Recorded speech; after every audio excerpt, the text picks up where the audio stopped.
সাধারণ মানুষ আমরা যারা আছি তারা অনেক সময় দেখা যায় বেশিরভাগ মানুষই যে কানে স্নানের আগে একটু সর্ষের তেল নিয়ে কানে দেওয়াটাকে মনে করে যে কানটা ভালো থাকবে, বা এটা দেওয়ার একটা অভ্যাস থাকে।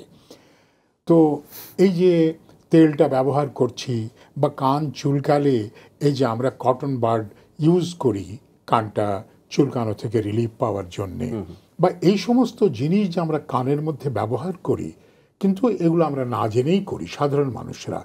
তো এই ব্যাপারে যদি ডক্টর বাসুদেব আপনি আমাদেরকে একটু ভালো করে জানান যে এটা করা উচিত কি উচিত না, তাহলে আমরা উপকৃত হই। খুবই চমৎকার একটি প্রশ্ন যে আপনার থেকে আসলো, এজন্য আমি আপনাকেই ধন্যবাদ দিচ্ছি। আসলে তার আগে আমি কিছু নেগেটিভ কথা বলে নিই যে আমার চেম্বারে কিন্তু এইরকম ঘটনা ঘটিয়ে অনেক রোগী এসেছে। কিছুদিন আগেই আমার চেম্বারে একটা রোগী এসেছে, সে এসে বলল যে স্যার আমার অবস্থা তো কাহিল। আমি কী হয়েছে? যে আমার কানে প্রচণ্ড ব্যথা। আমি বললাম যে কী কারণে, কী হয়েছিল? বললো স্যার আমার কান তো মারাত্মক চুলকায়, তো আমি চুলকালে সাধারণত কটন বাড ব্যবহার করি, কিন্তু আজকের কটন বাডটা আমি আর কান থেকে উঠাতে পারিনি। কেন?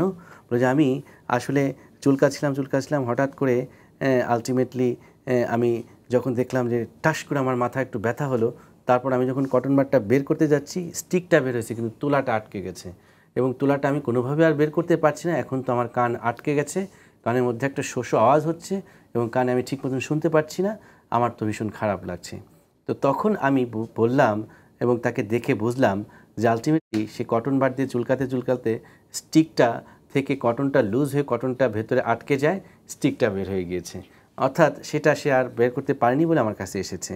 তো এই জায়গাগুলোতে আমি একটু বলতে চাই যে দেখুন, কান একটি সেন্সিটিভ অর্গান, এই সেন্সিটিভ অর্গানের কিন্তু যত্ন নিতে হবে অবশ্যই। আপনি যে প্রশ্নটি করলেন যে আমাদের গ্রাম বাংলায় অনেকে জেনে না জেনে কানের মধ্যে অনেক কিছু ঢুকাচ্ছে, কেউ তেল ঢুকাচ্ছে, কেউ মোম ঢুকাচ্ছে, কেউ কটন বাড ব্যবহার করে কান চুলকাচ্ছে, কেউ পাখির পালক দিয়ে কান চুলকাচ্ছে, কেউ হাতের কাছে যা পাচ্ছে কলম দিয়ে, চাবি দিয়ে, চশমা ডান্ডি দিয়ে, সে কিন্তু ম্যাচের কাঠি দিয়ে চুলকাচ্ছে। তো আমার কথা হচ্ছে যে আমি তো একটু আগে অর্গানিজমগুলোর কথা বললাম, এই যে অর্গানিজমগুলো এগুলো কিন্তু আসলে আনহাইজেনিক কন্ডিশনে সবসময় থাকে, ঠিক আছে না? বাইরের একটা জিনিসের প্রতি কিন্তু প্রচুর ধুলাবালির মধ্যে, এনভায়রনমেন্টের মধ্যে যে জীবাণু আছে সেগুলো কিন্তু ওটার মধ্যেও থাকতে পারে।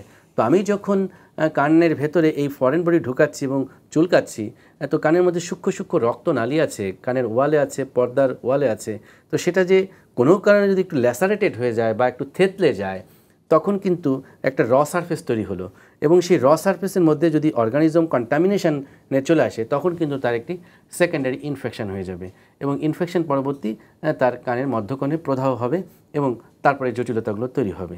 তো এই জন্য আমরা এই জিনিসগুলো ব্যবহার করা থেকে 100% বিরত থাকতে বলি।